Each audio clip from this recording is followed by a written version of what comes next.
Earlier today, I made a video talking about the real reasons that things got so bad in Venezuela.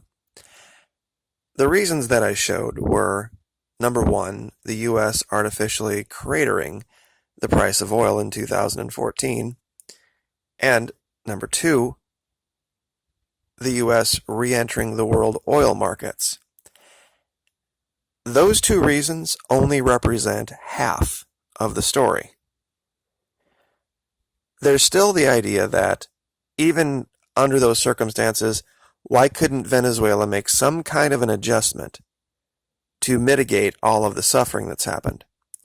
Well, in this second video, part 2, I'm going to show you the other things they haven't told you, the rest of the story, to complete the picture of this coordinated strike against not just Venezuela, but a lot of other small OPEC nations as well. Just so we know who we're talking about, OPEC, Venezuela being a founding member, are these countries here: Algeria, Angola, Ecuador, Iran, Iraq, Kuwait, Libya, Nigeria, Qatar, Saudi Arabia, United Arab Emirates, and Venezuela. At one time, Venezuela was the number 3 oil exporter in the world. Now, people have said, well, that's what they get for just being a one-trick pony. Why don't they just diversify? Well, when you're a tiny country like this, and this is what you do, it's not like you can just all of a sudden, overnight, put something on the map as far as your country is concerned that brings in the level of income that oil does.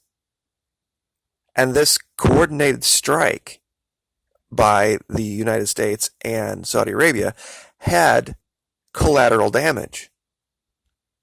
Algeria being number 1. You see, there were 3 countries that tried in 2014 to get OPEC to cut production, to firm up prices: Iran, Algeria, and Venezuela. Now, not many people know much about Algeria, but they're a great place to start. Because what they really mean, diversification, is code from big oil, meaning export less oil, so that we can take up the slack. That's really what that means. Because you just can't invent new industries that are going to rise to the surface and compete with something like this when you're a country of 10, 20, or 30 million people. So when they say diversify, they say basically give us a share of your oil exports. That's what they mean. And here, in this article from 11 March 2016, after this happened, you can read through where they tried this, and guess what? It failed miserably. They tried opening up their markets to privatization and business, and it did absolutely no good at all. And they sum it up down here at the very bottom. It's not the first time they've looked at selling off companies, and so far nothing has happened, so people are disillusioned. Everyone is aware that the government has no clear economic policy, no clue how to get out of the economic crisis. We have a huge crisis and a lot of corruption. With the oil crisis, even if the government tries to improve the budget, they can't. Because that's just how it works when you are a small country like this, and the reason that you are even on the map and people know who you are is because you export oil.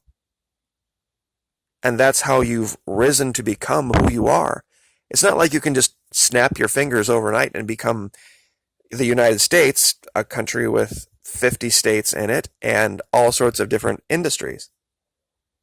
That's a false argument. Now, I started on this page that showed these sanctions that the U.S. had put on Venezuela. You see, this isn't the first time that there's been a hiccup in oil prices. The reason this time it was so bad for Venezuela was that when Venezuela went to do what normal countries, all the other countries did, go get some loans to get them through over to the other side when oil prices started to go back up. The U.S. threw a whammy into the works and said, oh, by the way, yeah, U.S. allies and U.S. banks and financial institutions, it is now criminal for you to extend any loans to Venezuela.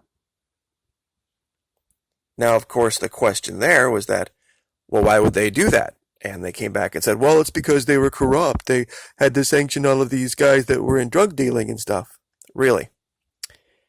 So the idea is that if a country is corrupt, we sanction them. So where are the sanctions on Brazil, whose current president is prohibited from running for president again because of his convictions, and they've just hit him with a second round of being a member of a criminal organization and what else? Obstruction of justice. The only guy set to replace him, the most popular one, is currently in prison for doing the exact same thing. The country of Peru, we covered this last May and April. The president of Peru resigned right before the Summit of the Americas because of a vote-buying scandal and his corruption, replaced by a man named Martin Vizcarra, who has ties to the Shining Path and has now found himself in another scandal of corruption. The president of Peru's Supreme Court is also resigning over corruption. And if I wanted to start a channel on YouTube just talking about Colombian corruption, I could. So I ask you again, where are the sanctions on Colombia, Brazil, and Peru for corruption?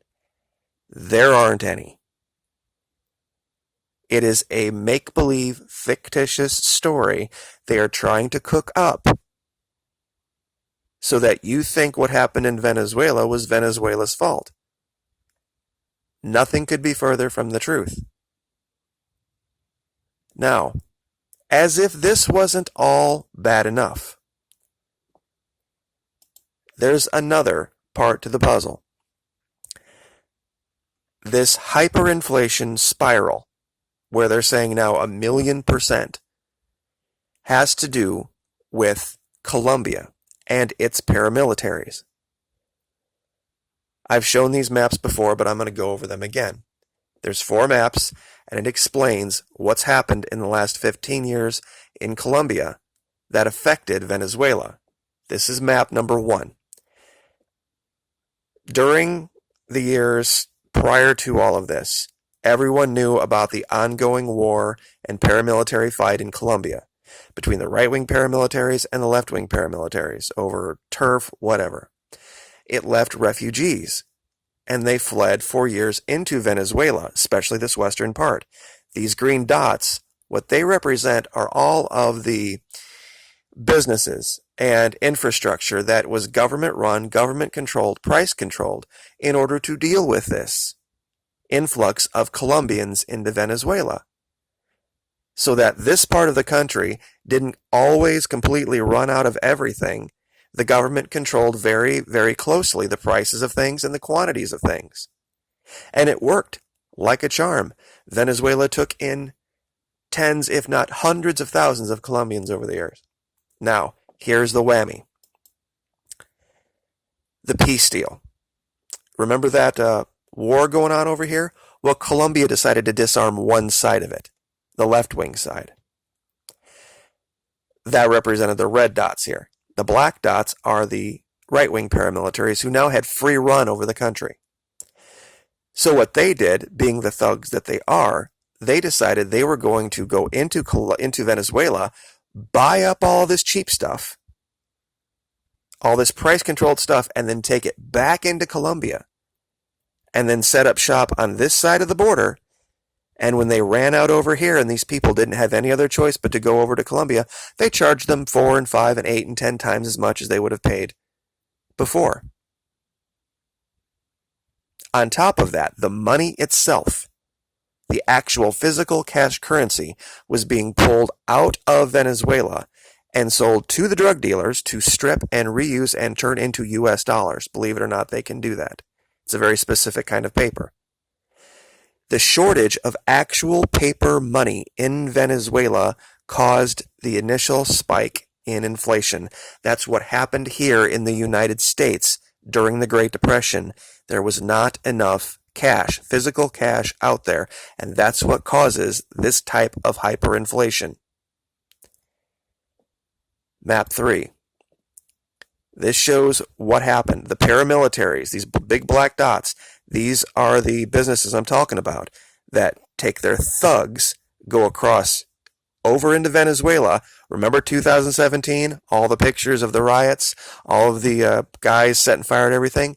Right-wing paramilitaries out of Colombia going into this country, raiding these shops, raiding the currency, going back across the border, and when the Venezuelans had no other choice but to go over here and buy these goods at 8 and 9 and 10 times the price, here was the kicker. They had to either pay in bolivars or in US dollars. They would not accept any kind of electronic payment, and they wouldn't accept any Colombian money as well. The Venezuelans were behind, the government speaking of, were behind the 8 ball on this.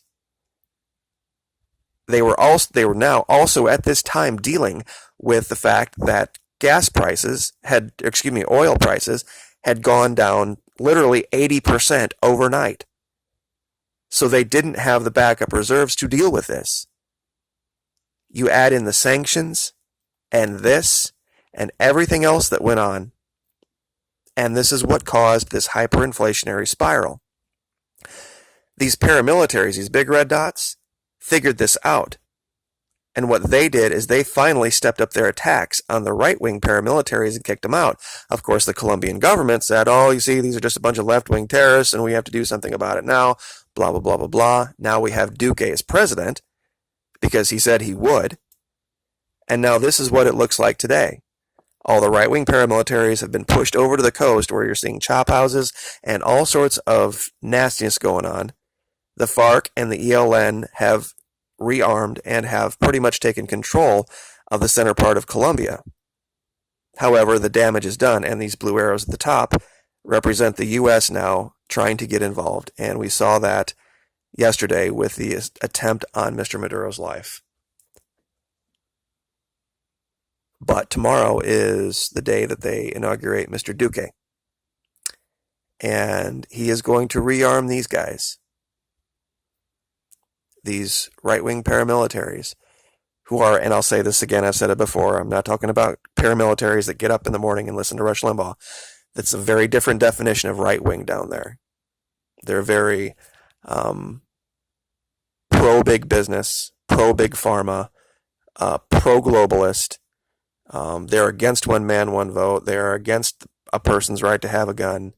They're very, very different people.